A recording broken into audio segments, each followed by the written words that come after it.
Guys, this episode, I felt like it was very confusing because it kept turning into different directions and the debate really wasn't a debate in relation to what it should be about.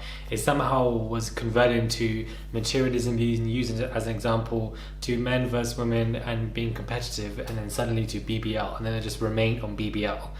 I don't understand what's going on.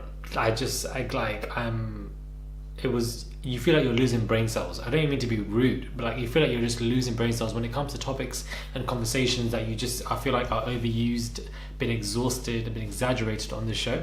If you haven't already, click that button and just subscribe. I'd really appreciate it for daily, consistent, constant content. I just feel tired from watching that. Like I just feel exhausted and drained.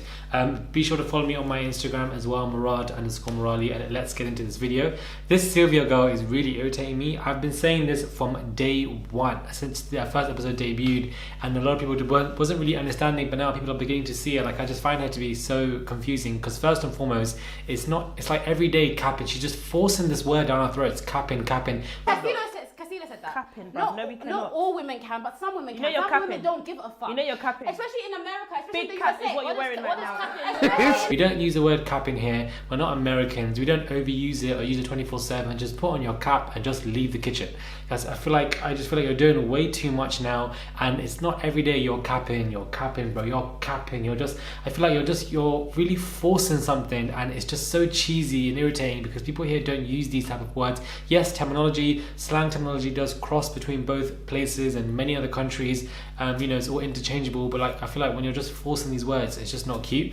And I also feel like, I feel like she just kind of sucks up to Esther, and it kind of irritates me. I don't think she's the only one. Statements like that make us look like we're mad, but we're not mad. Let me fucking finish, bro. I also feel like Tara does it as well, and this is what I find quite interesting. When I review these debate shows, especially with Bkchat, I don't really focus on the debate. I'm also focused on the body language and the interaction between the cast members. And I do find it interesting how, for example, Tara, I'm coming at you with a point here now, then I'm going to come at you with the evidence, and then I'm going to come at you with the explanation, PEE. So the point is, I also feel like Tara is somebody who kind of sucks up to Esther in a weird kind of way, where she likes to say, when she was talking about the whole buggy situation, me and Esther, like Sylvia's also a mother, people are also parents in that room, but I feel like she likes to use Esther as an example to associate herself with it. I don't know why, but she likes to create that association with her. Me and Esther, and Sylvia kind of does the same thing. Here's the evidence. It's one of them ones where it's like not in a bad way, but obviously Esther and I, like we've got ourselves nice in it. There's some people that look at you like, hold a minute. You got more than one baby. Wait. The explanation, I find this to be quite interesting because obviously they feel like Esther is somebody who can easily dominate that room, and so they want to associate with people who can easily dominate rooms so that they can get that kind of share, and that it feels good for them to do so. This normally takes place in any group dynamic. Everybody has experienced this, and I'm sure that everybody has seen it, where people like to associate themselves with people who dominate group settings. I feel like that's ongoing. Lonnie is a whole situation. She's good and bad. Fuck you too. No, let me reply. That's my ball.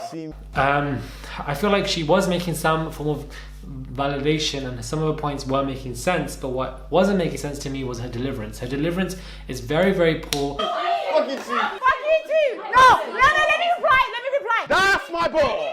Probably one of the most poor people in that room when it comes to her deliverance. She shouts, she gets upset, she gets irritated, she stands up, she gets, she runs a bit forward, some stuff, everything's falling out, child. Like, I just feel like she's doing a lot, and when you're doing all of this, it evades from the importance of your point, and it evades from the intention that your cast members, your contestants can give you in order to understand your point.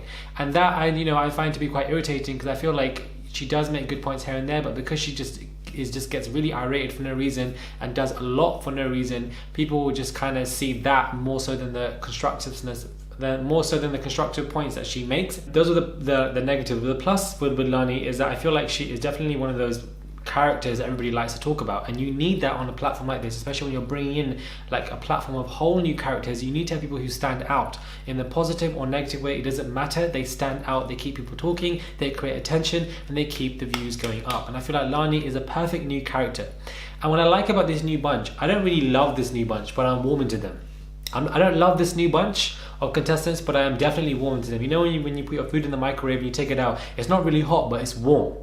And you could digest that food because it's warm, or you can go back in there and make it really hot, but you're not mad. You're not mad because the food is warm and it's digestible. So you just take your food out, go to your bed or you watch your TV and you eat your warm food. This is how I feel like this is. And the reason why I say that is because these new contestants that have come into the show, they're coming in with their own baggage. Expecting all I'm expecting from you is to bring titties and a batty. Like that's doing anything. Like I can't get that from anyone else. I get that from you, anybody. What are you talking about? Honey, why are you shouting? But why are you shouting though? Because I just want to shout at you. Because you're riling me. You're riling me. You're riling me. They're coming in with their own kind of pre-relationship interactions with other new cast members like Castillo. Both Lonnie and Castillo, these two don't seem to get on. They seem to go back and forth a lot of the time, and they seem to be kind of irritated with each other. They're even going back and forth on Twitter as well. They have this kind of extra baggage going on, new baggage for us to see. Now, this is a very weird comparison, and I feel like the reason why we're warming to this, maybe I'm going off the rails, perhaps I'm not, but if anybody watches Real Housewives of Atlanta, during season 6, 5, when Kenya was a new addition, so was Portia. These two were new additions to the show. These two new additions did not like each other and they were clashing with each other. These two new additions were bringing their own baggage, creating their own content. They weren't really, adapting or moving themselves or sucking themselves up to old cast members in order to try to create content or beg people or force content. They just came into that show and started beefing with each other and created their own kind of content. And we were interested in that because we're like, these are new people, same as this situation. You have new members coming into a group and they are clashing with each other. We're intrigued by these people because of the fact that they are clashing with each other, and I just feel like that in itself creates content. I find it makes it more interesting, and I feel like it's a good move for new cast members to make, because they're forging their own kind of path, and we as viewers subconsciously are going to be entertained by that, whether we like it or not. This is probably a weird point. I don't know if I'm going off the rails or not. If you guys get me, let me know. If you don't, I'm capping, as they always say on this damn show. And then we also have Yasmin. Like I kind of misjudged her, but I like the fact that she was trying to understand Lonnie's point. I understand what she's saying, because it sounds like she's saying that basically girls don't need to do anything. That's what she just said. That is what she said. But then what she was supporting that with is that It's not the same. statistically, men do not date women that are above them financially. Understood. In that kind of area, houses, cars. She was trying to read the question over and over again, and I like the fact that she tries to stay grounded, even though I thought sometimes she wouldn't. What I don't like about her is the fashion sense, and I feel like she's doing way too much in that kitchen and in the confessionals. Both outfits are not needed. I feel like less is more, and you're doing way too much. And the over-the-topness, the colours, everything, relax, please. You're just in the kitchen in East London debating. It's not that serious. We also have Mark, who seems to be very confused, seems making a lot of weird points. He talks about how we all should be haters, and I'm like, you shouldn't be upset about with somebody, if they are doing better than you. Realistically, I feel like I do agree with what Gogo was saying, is that we all are naturally competitive, whether we like it or not. We all are going to be competitive with other people. It definitely reflects the social comparison theory, which reflects that we compare ourselves to people who are better than us because we want to be like them or better than them. And I feel like at times we should not try to compete or think that we want to be better than other people because it makes us get upset, and comparison can be the thief of enjoyment. However, that's naturally what we do as human beings, we're women or men. This is what we try to do all the time. I do understand where Ez is coming from, where you should be inspired by somebody, motivated by somebody to do better, and that's what JC, I believe, was saying as well to an extent, and I kind of get where they're coming from. But competitiveness is something that we naturally do, but I feel like Mark's kind of interpretation and perspective is quite augmented. I don't know what he's really talking about here, where you should be a hater, and I feel like Wale got quite irritated by them. I just feel like Wale is finally saying something, because again, I don't understand why he is there. Yes, it's nice to have an OG from season 1, which is cute, but I'd rather have Azariah or Nissi over him any day. I just feel like he doesn't do anything to the show, doesn't add a comical element. He just sits there and has a cute confessional moment and then calls it a day and goes home and eats. Brock, dead. She's live! That's what Gogo said. You want my opinion? Your mum loves you, innit? I just feel like I'm kind of over it right now. I just feel like he's just, I don't know, I'm not really yay, he's back. I just feel like he's just team furniture and he's not doing much for the show. I feel like the best lineup, when it comes to Bkchat, especially the girls, the best lineup is the one that I'm about to show you right now, where we had literally Nissi, we had Riva, we had Nunu, we had Chioma, we had Esther. That was the best lineup. Fit Azariah in there, and that would have been a beautiful lineup.